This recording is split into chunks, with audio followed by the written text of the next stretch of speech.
Hello everyone, আমরা আজকে কথা বলবো প্রফেশনাল লাইফে মাইক্রোসফট এক্সেলের গুরুত্ব এবং এর প্রয়োজনীয়তা নিয়ে।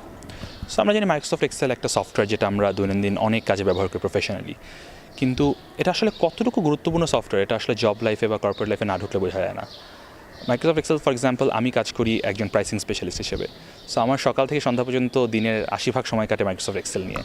এবং শুধু আমার না, এটা কিন্তু যে কোনো প্রফেশনালেরই একটা বড় সময় কাটে দিনে মাইক্রোসফট এক্সেল নিয়ে। এবং এটা কোন ডিপার্টমেন্টে আপনি সেটা ব্যাপার না, আপনি মার্কেটিংয়ে কাজ করতে পারেন, ফাইন্যান্সে কাজ করতে পারেন, হিউম্যান রিসোর্সে কাজ করতে পারেন, আপনি যে ডিপার্টমেন্টেই কাজ করেন, মাইক্রোসফট এক্সেল কিন্তু আসলে একটা নিত্যদিনের সঙ্গী। তো কেন? এর প্রথম কারণ হচ্ছে মাইক্রোসফট এক্সেলের একটা বড় ভূমিকা হচ্ছে রিপোর্টিংয়ে। আপনি একটা অর্গানাইজেশনের যে কোনো ডিপার্টমেন্টেই কাজ করেন, আপনার কিন্তু প্রচুর রিপোর্টিং করতে হবে। আপনার বিভিন্ন ধরনের, ফর এক্সাম্পল আপনি যে এইচআরে কাজ করেন, আপনার এমপ্লয়ীদের অ্যাটেন্ডেন্স হতে পারে, এমপ্লয়ীদের বিভিন্ন ধরনের স্যালারি ক্যালকুলেশন থেকে শুরু করে বিভিন্ন ধরনের রিপোর্টিং করতে হয়। এটাও কিন্তু মাইক্রোসফট এক্সেল দিয়ে করতে হয়। তারপরে আপনি যদি ফাইন্যান্সে কাজ করেন তাহলে তো এটা ম্যান্ডেটরি, আপনার অসংখ্য রকমের ক্যালকুলেশন আছে, রিপোর্টিং আছে, যেটা মাইক্রোসফট এক্সেল দিয়ে করতে হয়। তৃতীয়ত হচ্ছে আপনি যদি মার্কেটিংয়ে কাজ করেন, সেখানে কিন্তু মাইক্রোসফট এক্সেলের অনেক ভূমিকা আছে। এটা আমরা অনেক সময় মনে করি মার্কেটিং বা ব্র্যান্ডিং মানে হচ্ছে শুধুমাত্র একটা অ্যাড বানানো বা একটা নতুন একটা আইডিয়া দেওয়া, সেটা তো আছেই অবশ্যই, কিন্তু অ্যাট দ্য সেম টাইম মার্কেটিংয়ে কিন্তু প্রচুর পরিমাণে আমাদের রিপোর্টিংয়ে কাজ করতে হয় বা প্রচুর পরিমাণে আমাদের নাম্বারস নিয়ে কাজ করতে হয়। তারপরে ধরুন যদি সেলসে কাজ করেন, তাহলে কিন্তু আরেকটা বড় কাজ হচ্ছে সেলসের বিভিন্ন ধরনের কেপিআইগুলো, টার্গেটগুলো, এগুলো নিয়ে কাজ করা। সো মাইক্রোসফট এক্সেলে যেটা বললাম, বিভিন্ন ক্ষেত্রে রিপোর্টিংয়ে অনেক ভূমিকা। আরেকটা যেটা মাইক্রোসফট এক্সেলে আসল যেটা কাজ, রিপোর্টিং তো একটি আসলে পার্শিয়াল একটা ব্যাপার, কিন্তু মাইক্রোসফট এক্সেলের প্রধান কাজ হচ্ছে কিন্তু ক্যালকুলেশন, রাইট? এটা একটা calculation software.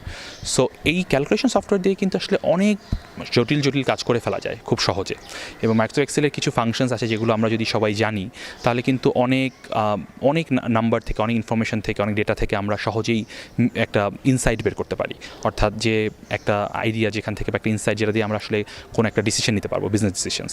So Microsoft Excel কিন্তু এই অ্যানালাইসিস পার্টটা বা এই অংশটা মাইক্রোসফট এক্সেলের খুবই গুরুত্বপূর্ণ। তো বিশেষ করে যাদের নাম্বারস নিয়ে কাজ করতে হয়, অ্যাগেন ফাইন্যান্স ডিপার্টমেন্টে বা বিভিন্ন ডিপার্টমেন্টে যাদের নাম্বারস নিয়ে কাজ করতে হয়, তাদের জন্য এটা একদম part of parcel of daily life. তো আমি যদি আপনাদের কিছু এক্সাম্পল দিই, ফর এক্সাম্পল মাইক্রোসফট এক্সেল কীভাবে কাজে লাগে। যেমন ধরুন আপনার কাছে কোনো একটা, আপনি সেলসে কাজ করেন এবং আপনার কাছে বাংলাদেশে আপনার টোটাল কথার কথা 1 লাখ রিটেলার আছে। এখন আপনি এই সবার একটা টার্গেট সেট করতে চান যে কোন দোকান থেকে বা কোন রিটেল থেকে কতগুলো সেল হবে। এখন আপনি টার্গেটে কীভাবে সেট করবেন? আপনি তাদের গত 1 বছরের অ্যাভারেজ সেলস দেখবেন এবং সেই অ্যাভারেজ সেলস থেকে আপনি তার উপরে আপনার অর্গানাইজেশনের যে টার্গেট আছে, ধরুন 10% গ্রোথ চান, সেই গ্রোথটা আপনি ব্যবহার করবেন, করে আপনি প্রত্যেকটা রিটেলকে সেই অনুযায়ী একটা টার্গেট দিবেন। সো এই যে বিশাল একটা কাজ, 1 লাখ রিটেলের নাম্বার নিয়ে কাজ করা, এটা কিন্তু আপনি অন্য কোনো সফটওয়্যার দিয়ে খুব সহজে করতে পারবেন না।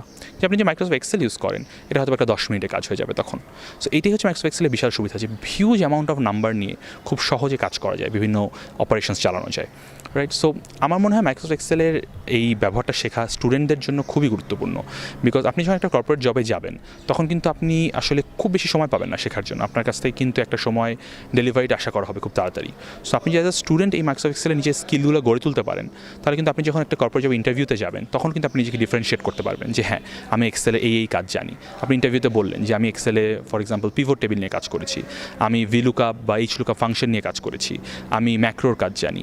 এই যে আপনি যদি ইন্টারভিউতে এই জিনিসগুলো বলতে পারেন, তাহলে কিন্তু আপনাকে এমপ্লয়ার কিন্তু আপনাকে আলাদা চোখে দেখবেন যে না, এই ক্যান্ডিডেট নিজেকে আসলে তৈরি করেছে, সে মাইক্রোসফট এক্সেলে এই যে ফাংশনগুলো শিখেছে, সে নিজেকে ডেভেলপ করার জন্য কাজ করেছে।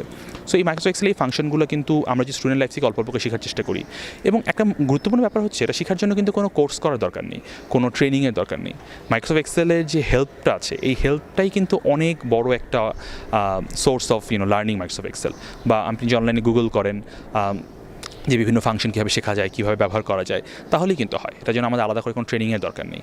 সো আমি সবাইকে সাজেস্ট করবো যে আমরা মাইক্রোসফট এক্সেলের হেল্পের মাধ্যমে বা গুগল করে বিভিন্ন সোর্স থেকে আমরা নিজেরাই ছোটো ছোটো করে ফাংশনগুলো শিখে নিই এবং এক্সেলের সাথে আসলে নিজেকে পরিচিত করে তোলা, নিজেকে ইউজ টু করে তোলার চেষ্টা করি। তাহলে যখন স্টুডেন্ট লাইফ থেকে আমরা প্রফেশনাল লাইফে আমরা ট্রান্সফর্ম হব, যখন আমরা নেক্সট লেভেলটা যাব, তখন আমাদের এই ট্রান্সফরমেশনটা খুব ইজিলি হবে এবং আমাদেরকে অনেকটা এগিয়ে দেবে কম্পিটিশনে। So happy learning for everyone. Thank you.